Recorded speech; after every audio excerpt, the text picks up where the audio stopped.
say we're going to wipe out the drug industry, it'd be saying we're going to commit suicide. The country's become dependent on it.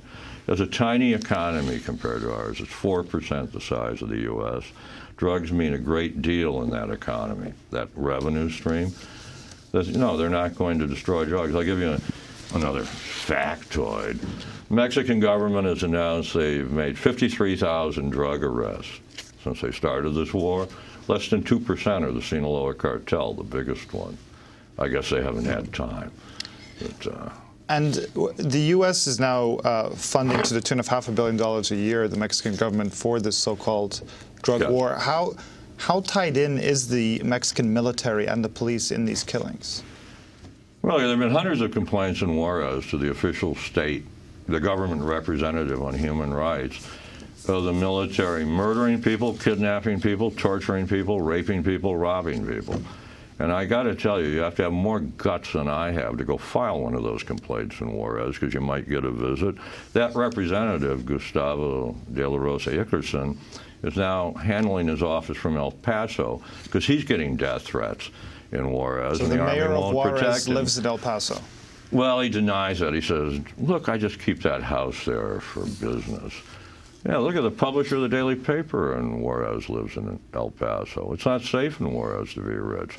The rich areas of the city are being increasingly abandoned as people move to El Paso so they can be nice and safe with their money. Charles Bowden, you dedicate your book to Armando Rodriguez, who was gunned down November 13, 2008, after filing 907 stories on the murders for that calendar year.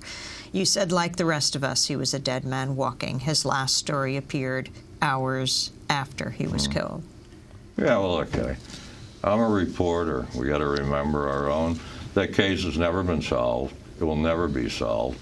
This is a man who got up in the morning, went out in front of his house at 8:30 a.m. to warm up his car, to take his 8-year-old daughter to school, who's sitting in the seat beside him, and guys come up and just execute him. You know, literally machine gun him. The child was unharmed, and nobody sees anything, and the entire Mexican government can't, quote, solve the case. He was silenced. You know, the American press, in a way, gets too much credit. People ask me, Chuck, is it dangerous down there? It's nothing for me. The Mexican reporters are being killed. The Mexican reporters are being tortured. And yet they're putting out more honest news, in my opinion, about what's going on in Mexico and the whole U.S. press corps. So I wanted to memorialize one who paid the ultimate price. So what, Charles Bowden, needs to be done? We need to re-examine our policies. You know, I'll give you the 12-step program, and I won't go 12 steps. I can't count that high. Renegotiate NAFTA. We can't have a peaceful country where it destroys the livelihood of the people in it. There's got to be decent wages. You have to have the right to organize a union. You have to have plants that have environmental controls. 2, realize the war on drugs is a disaster. It's 40 years in. We're at war with our own people. We're destroying nations like Mexico. We've got, if you're against drugs, and most of your viewers and listeners are on them, only they got them from their doctor. If you're against drugs, this is a public health issue. You don't send a cop because you're having a cardiac. That's a start. The third thing is change our immigration law. We got 20,000 men and women now on the line with guns hunting Mexicans. These Mexicans are coming north because NAFTA in good parts destroyed their economic base in Mexico. You're not going to have a peaceful world if you're making war on the poor. Now, I don't have a solution to immigration, but I know one solution is nobody's going to stay there until they have a decent living there. If we destroy their living, they're going to come here. You want to build walls for recreation, go ahead. They're irrelevant. They didn't work for the Chinese either. They got a Mongol emperor eventually. And you've written movingly about, in the book and elsewhere, about the psychological effect of reporting from Juarez, and on this issue you've called it very self-destructive. What do you mean by that? Well, look, you get numb. I used to do murders for a daily paper in this country. I bailed on that after 3 years because you're not worth your salt if you go in there and it doesn't bother you. Look, I don't know how to deal with 2,753 people slaughtered in 1 year. I don't know how to be such a tough guy that I go in a room in August 2008 in a drug clinic where 9 people have been machine gunned during a prayer meeting, and the only thing in there now are puddles of blood and columns of flies. Incidentally, that incident happened, according to everybody in that barrio, while the Mexican army sat outside with guns.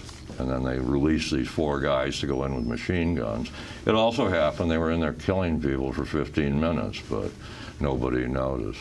Well, where's you out? So that's why I found the ultimate cure for war as I'm doing a story in Arkansas. Does anything give you hope? Certainly. Start with, the war on drugs has to end. We can't build any more prisons. Secondly, the endurance of the Mexican people. I'll give you a thing for hope. The biggest anti-poverty program, I believe, in the history of the world is going on now. It's the remittances of the Mexican poor. We've got 10 or 15 million Mexicans here sending 20 to 25 billion a year home directly to poor people. They're not sending it, through the government, through caciques, political leaders. It's the largest transference of wealth, I believe, in history, poor person to poor person. We got Mexicans all over this country building new worlds, buying homes and things, becoming acculturated. If we do what some of the people on the right in this country want, put them all in cattle cars and ship them home, it'll be far more explosive than when the Germans sent Lenin back to Russia. I mean, these people have learned that you get public schools for free, your kids get educated, you can buy a house and own it, the cops are semi on the level, you deserve a decent wage. The other thing is, as I said, NAFTA will have to be renegotiated. It's a machine producing poor people who flee their own country. Eventually there's going to, somebody's going to smell the coffee.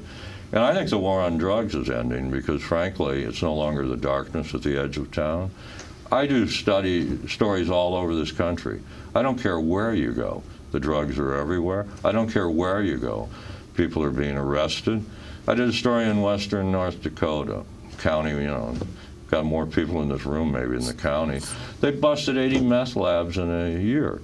What are you going to say, that these are the lesser breed or something? I mean, these are a bunch of people that look like potatoes that plow fields.